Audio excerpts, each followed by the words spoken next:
देखते ही देखते 2 दिन और शक्ति नहर के किनारे सैकड़ों परिवारों का आशियाना मिट्टी में मिल गया। कल अवैध निर्माण ध्वस्त हुए थे। आज सुबह से फिर बुलडोजर गरजे और बचे हुए मकानों को भी जमींदोज कर दिया गया। भारी पुलिस बल की मौजूदगी में एक भी ईंट खड़ी रहने नहीं दी गई। मलबे के बीच महिलाओं की चीखें, बच्चों का रोना और बुजुर्गों की बेबसी। ये तस्वीर किसी को भी झकझोर देने वाली है। सर्द हवाएं चल रही है और ये लोग अब खुले आसमान के नीचे हैं। कानून की नजर में अतिक्रमण गलत है, इसमें कोई दो राय नहीं। सरकारी जमीन पर कब्जा करना दंडनीय अपराध भी है और उसे हटाना प्रशासन का कर्तव्य भी। लेकिन सवाल तो यह है कि जब ये मकान धीरे धीरे बन रहे थे, जब एक एक करके दीवारें ऊंची हो रही थी, तब छतें डली जा रही थी, तब पूरा सिस्टम कहाँ था? नोटिस दिए गए थे, ये बात प्रशासन बार बार दोहरा रहा है, लेकिन नोटिस देने के बाद दशकों तक कोई कार्रवाई ना करना क्या उतनी ही बड़ी नाकामी नहीं? बिजली के मीटर लगे, पानी का कनेक्शन मिला, वोटर लिस्ट में नाम जुड़े, राशन कार्ड बना, आधार में यही पता लिखा गया और तो और सरकारी खर्चे से सड़कें बन तक गई। तो सवाल तो ये भी उठता है कि क्या वो तमाम अफसर और अमला जिम्मेदार नहीं है जिनके कंधों पर सरकारी जमीन की निगरानी और सुरक्षा की जिम्मेदारी थी? बिजली पानी देने वाली टीमें, राजस्व विभाग की निगरानी टीमें, स्थानीय निकाय के अधिकारी, क्या ये सब बेगुनाह हैं? आज गरीब की जिंदगी भर की कमाई मलबे में दब गई तो फिर इन लापरवाह अफसरों से भरपाई क्यों नहीं की जा रही?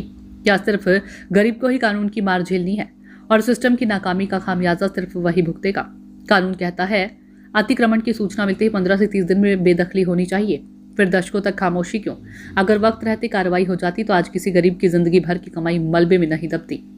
अपने घर को बुलडोजर के नीचे कुचले जाने से बचाने की आखिरी कोशिश में लोग घरों की छत पर चढ़ गए। बुजुर्ग सब ऊपर चढ़कर चीखते रहे, रोते रहे कि किसी तरह उनका आशियाना बच जाए।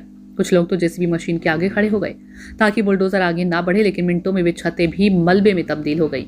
और सबसे बड़ा सवाल तो अभी तक इन बेघर परिवारों के लिए कोई पुनर्वास की बात क्यों नहीं हुई है? कानून का पालन करना जरूरी है, लेकिन कानून के साथ इंसानियत भी तो चलनी चाहिए। मौके पर मौजूद उपजिलाधिकारी विनोद कुमार से जब यही सवाल किए गए तो सुनिए उन्होंने क्या कहा। नोटिस दिए गए थे, ये बात सही है, लेकिन नोटिस का मतलब सिर्फ कागज पर लिखना नहीं, उसका असर दिखाना भी होता है। कानून अपना काम कर रहा है, इसमें कोई शक नहीं, लेकिन सवाल तो ये भी है कि क्या सिस्टम ने अपना काम समय पर किया था? ये सवाल आज भी बाकी है और शायद कल भी रहेगा।